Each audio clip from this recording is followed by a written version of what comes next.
Your check engine light comes on.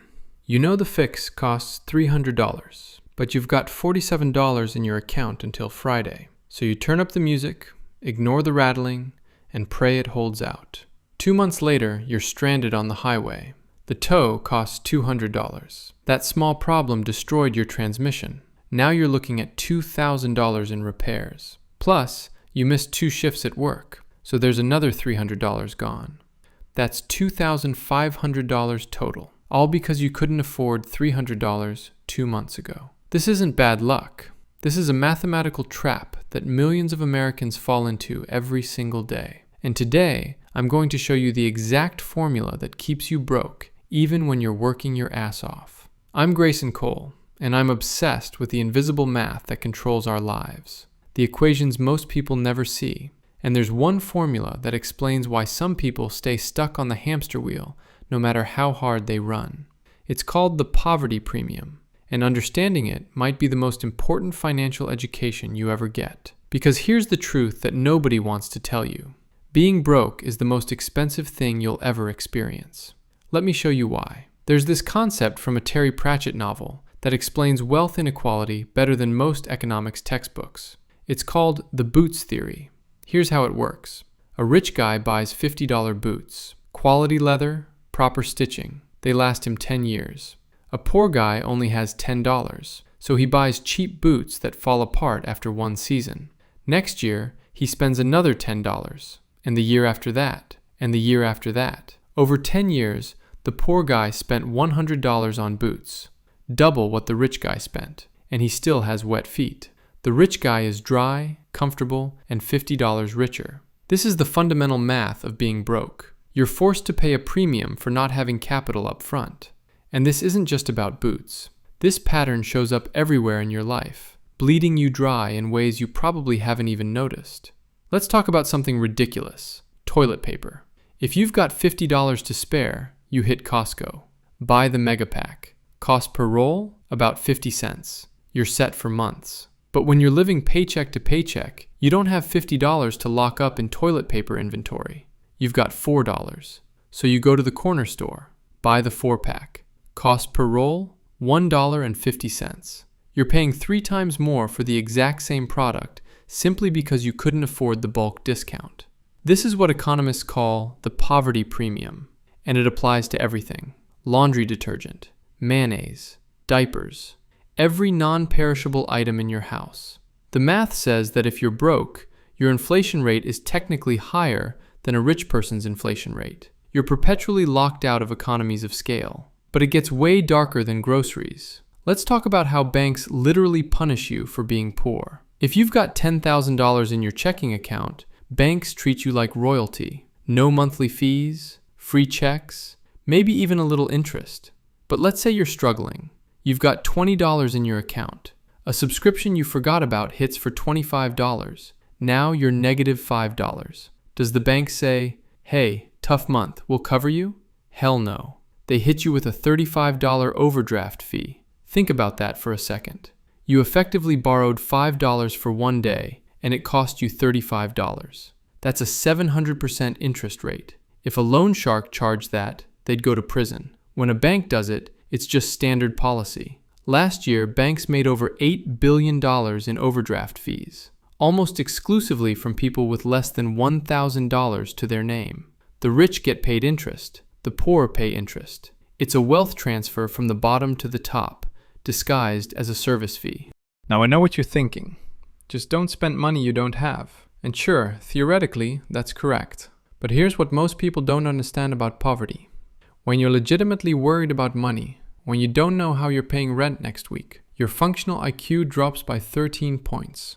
That's the equivalent of missing an entire night of sleep.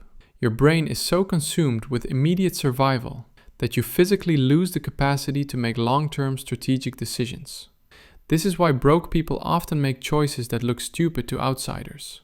The payday loan at 400% interest, the lottery ticket, the fast food instead of cooking. It's not because they're dumb, it's because their cognitive bandwidth is maxed out just trying to survive today. The boots theory isn't just about the math of money, it's about the math of mental energy. The rich guy doesn't just save $50 on boots. He saves the mental energy of not worrying about wet feet for 10 years.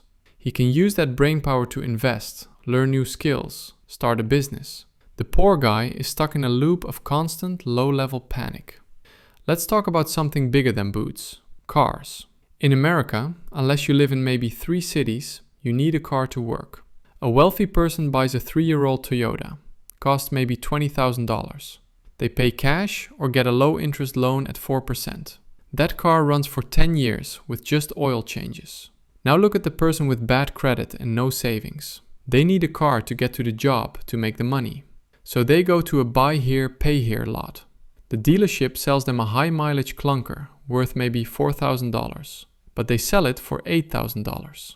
Then, because of bad credit, the interest rate is 24%. Do the math. Over the life of that loan, they'll pay $15,000 for a car that was worth $4,000. And here's the kicker. The car will probably break down before the loan is paid off. So now they're making payments on a dead car while trying to finance a new one. This is the poverty trap in high definition. You're not just paying for the car, you're paying a risk premium because society has deemed you risky. And the only way to stop being risky is to have money, which you can't save because you're paying the risk premium. It's a cycle designed to keep you exactly where you are. And we haven't even touched on the biggest scam: renting. When you rent, you're paying 100% interest. You get zero equity. You're paying your landlord's mortgage plus their profit margin. But to buy a house, you need a down payment, maybe $20,000. If you're paying 50% of your income in rent, you can never save that down payment. So you're trapped paying $2,000 a month for an apartment that would cost you $1,200 a month if you owned it. The rich person buys the house, lowers their monthly overhead, and gains an asset that appreciates in value. The poor person pays more monthly for an asset they'll never own. Being poor is expensive because you're renting your entire existence. You're renting your shelter. You're renting your money through credit card interest. You're renting your stability. But there's an even more insidious cost: your time. Think about doing laundry. If you have a washer and dryer at home, it takes 5 minutes of active work. Throw it in, walk away. If you have to go to a laundromat, it costs $5 in quarters. But it also costs 2 hours of your life. Travel there, wait, travel back. That's 2 hours you can't spend working, resting, or being with your family. If you value your time at even minimum wage, that laundry just costs you way more than $5. Or food deserts. If you live in a low-income area, you might not have a real grocery store nearby, just a convenience store with inflated prices. To get to the real store, you need to take a bus, pay the fare, spend an hour traveling. The friction of daily life is higher when you don't have money. Everything is harder, everything takes longer, and time is money. By stealing your time, poverty steals your future earning potential. Look, I know this is depressing. You're thinking, great, the system is rigged and I'm screwed. But understanding the math is the only way to break the equation. Here's the truth. If you're poor, the best investment you can make isn't the stock market. It's escaping the poverty penalties. If you have credit card debt at 20% interest, paying that off is a guaranteed 20% return. No stock picker in the world can promise you that. If you buy a reliable toaster for $50 so you don't have to replace the $10 one every year, that's a return on investment.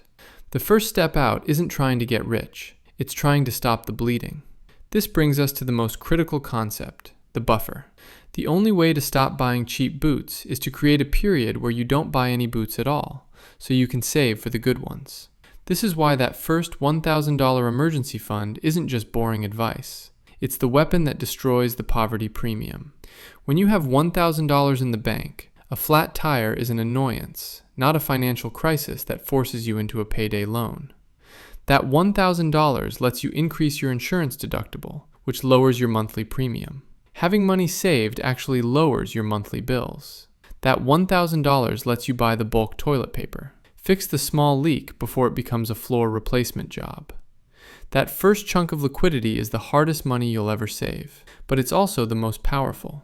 It switches the game from defense to offense. You have to start looking at purchases not as spending, but as solving a problem permanently. When you have a little cash, the temptation is to treat yourself. Buy a nice dinner, a new shirt, because you want to feel normal for a second.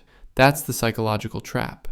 But if you take that cash and buy the high-quality work boots, the reliable tires, the dentist appointment to fix the cavity before it becomes a root canal, you're buying your future freedom. You're paying off the poor tax so you never have to pay it again. It requires a shift from, can I afford this monthly payment, to, what's the total cost of ownership? The dealership wants you focused on the monthly payment because that hides the true cost. You need to focus on lifetime value. Here's what most people don't realize. The system relies on your ignorance of these mechanics. Companies bank on you paying late fees. They budget for your overdrafts. They depend on you buying disposable razor blades again and again instead of the safety razor that lasts forever. When you start making decisions based on the boots theory, you become a bad customer for them, but a great CFO for your own life. So what's the actionable step? It's not sexy. It's not buy Bitcoin. It's this. Audit your life for vampire costs caused by being broke. Look at where you're bleeding money simply because you don't have money. Are you paying PMI on your mortgage? High interest on a car loan? Buying single rolls of paper towels?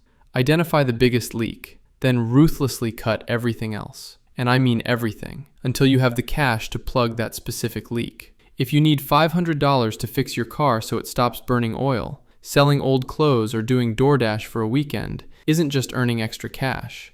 It's a strategic strike against a future expense. You're buying your way out of the trap one pair of boots at a time. This journey is unfair. I won't lie and say it's an even playing field. It takes 10 times as much effort to get from $0 to $10,000 as it does to get from $10,000 to $100,000. The wind is in your face at the start. But once you understand that being poor is a mathematical penalty, you can stop blaming yourself for being bad with money and start attacking the penalties themselves. You stop playing their game and start playing yours. You buy the boots that last. You buy the freedom to say no to the bad loan. And eventually, you walk right out of the hole. If this video opened your eyes to how you've been paying the poverty premium without knowing it, share it with someone who needs to hear this. We don't talk about this stuff enough. We talk about the wins, but we rarely talk about the traps. Hit subscribe because we're going to keep breaking down these financial truths until we all have the high-quality boots. I'll see you in the next one. If you want to know how I invested $8,000 and lost $560,000, click the left video. And if you want to know why two incomes can't keep up with the cost of living anymore, click the right video. And I'll see you there in a second.